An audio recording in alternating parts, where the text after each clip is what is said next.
NVIDIA Corporation, trading under the ticker symbol NVDA on the NASDAQ, is currently priced at $189.72, reflecting an intraday decline of 1.81 points or 0.94% as of the current trading session on Thursday, January 29, 2026. While a sub-1% drop might look like a standard cooling-off period for the most dominant force in hardware technology, the reality hidden beneath this movement suggests a complex shift in institutional sentiment that most retail traders are missing.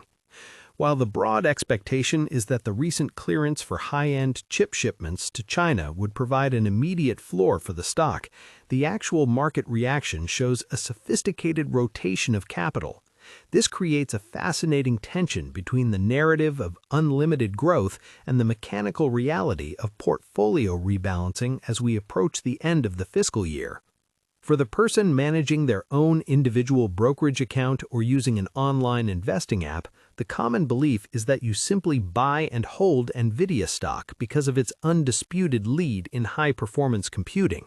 However, looking closely at the tape today, we are seeing a disconnect between that general optimism and the specific ways large-scale funds are positioning themselves. If you are someone who likes to invest online, you might notice that the volatility in NVIDIA stock often leads the tech sector, but today's nearly 1% slide happens against a backdrop of news that should, in theory, be driving the price much higher. Specifically, the reported discussions involving a massive $60 billion investment into OpenAI alongside other tech giants should be seen as a long-term demand signal for the very silicon that this company produces. The fact that the price is ticking lower despite these massive tailwinds tells us that the market is currently more concerned with near-term liquidity and the potential for a buy-the-rumor, sell-the-news event following the recent China trade updates. When you look at the recent trading volumes, which are currently trending near the 20-day average, it becomes clear that this is not a panic sell-off, but a calculated consolidation. Institutional activity remains high, with over 70% of the float held by large entities who are increasingly using automated strategies similar to a Schwab Intelligent Portfolios approach, but on a much larger institutional scale. These players are weighing the potential for a massive upside against the reality of a stock that has already seen a 50% rise over the past year. If you look at the flow of orders coming through platforms like Fidelity or Interactive Brokers, you see a significant amount of retail interest remains at the $180 support level. This is where self-investing individuals are placing their bets, hoping to catch a bounce. However, the institutional side is looking at the forward price-to-earnings ratio, which is currently sitting around 39 for the upcoming fiscal year. While that might seem high to a traditionalist, when you look at the growth rate, the PEG ratio actually suggests the stock might still be undervalued relative to its earnings potential. Let's look at the actual movement we've seen over the last few trading days to get a better sense of where the pressure is coming from. Following the announcement of the $2 billion investment into CoreWeave on January 26th, the stock saw a brief spike as investors cheered the expansion of the AI factory model. This model isn't just about selling chips, it's about creating a massive, interconnected infrastructure that ensures long-term recurring revenue. Yet even with that news, the stock has struggled to stay above the $195 mark. This suggests that the market has already priced in much of the success of the Blackwell chip rollout. What investors aren't fully grasping yet is the sheer scale of the shift toward physical robotics and automotive AI. In the most recent reports, the automotive segment showed a 32% revenue increase. While it only accounts for a small fraction of total sales right now, the infrastructure being built today is designed to support a future where every autonomous vehicle and industrial robot is powered by this company's architecture. If you use a SoFi active investing account or manage your own portfolio on a Robinhood app, you might be focused on the data center numbers, but the real story for 2026 might be this expansion into the physical world. The institutional herd is currently in a holding pattern. We are seeing large blocks of shares being moved not because of a change in fundamentals, but because of the upcoming fourth quarter financial results call scheduled for February 25th.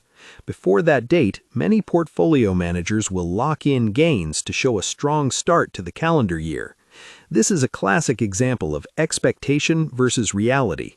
The expectation is that the earnings will be another blowout, but the reality is that the market sometimes penalizes companies for simply meeting expectations when the bar is set so incredibly high. This creates a unique opportunity for those using investment help or intelligent portfolios to find entry points during these minor pullbacks. The current daily high was near the $191 mark, but the inability to hold that level indicates that short-term traders are taking profits. Comment below how many shares of NVIDIA stock you currently hold, or if you are waiting for a larger dip before you add more to your portfolio.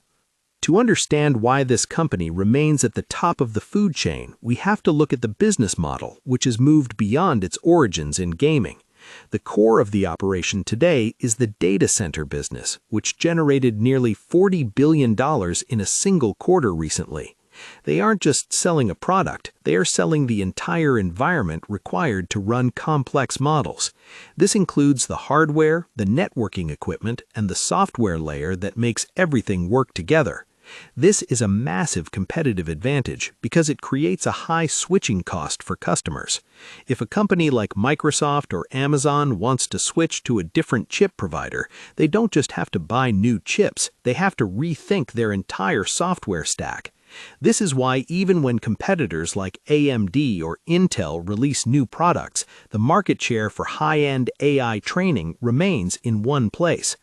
Past performance has been nothing short of staggering, with the company reaching a market cap that rivals the entire GDP of some medium-sized nations. But for those looking at online investing sites or trying to find the best investing sites for long-term growth, the question is always about what happens next. The future outlook depends on several catalysts that are currently in play. First, there is the ongoing rollout of the Vera Rubin architecture, which was recently announced as being in full production. This represents a significant step forward in efficiency and power, which is critical as energy costs become a larger factor for data center operators. Second, the geopolitical landscape remains a major variable. While the recent news regarding China is positive, any shift in trade policy could immediately impact the 20 to 30% of revenue that comes from that region. For someone using a Fidelity trading platform or an interactive broker's account, these headline risks are why the stock carries a higher volatility profile than something like Apple stock or a broad market ETF. There is also the risk of a slowdown in capital expenditure from the big cloud providers. If companies like Meta or Google decide they have enough capacity for now, the demand for new chips could level off. However, the current reality seems to be the opposite, with demand still far outstripping supply. If we look at the competition, it's a game of catch-up.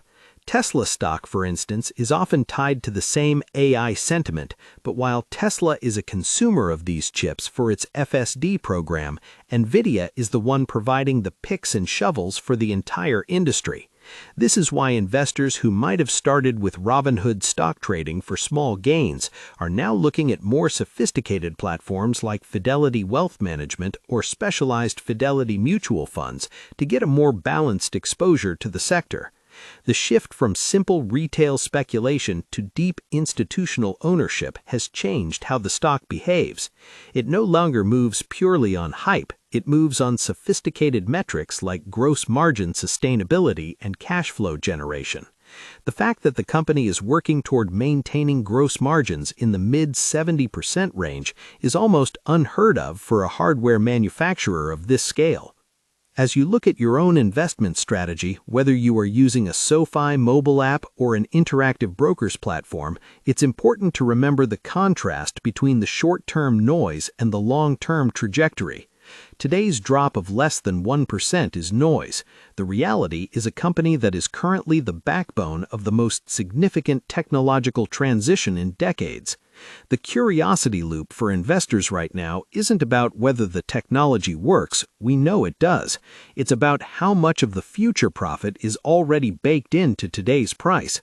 Many analysts are projecting an upside to over $250, which would imply another 30% gain from here.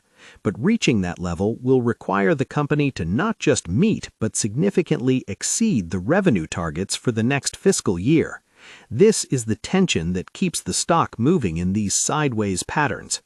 For those who prefer a hands-off approach, something like a SoFi robo-advisor or an intelligent portfolio can help manage the risk of having too much exposure to a single name. But for the self-investing enthusiast, the current price levels offer a moment of reflection.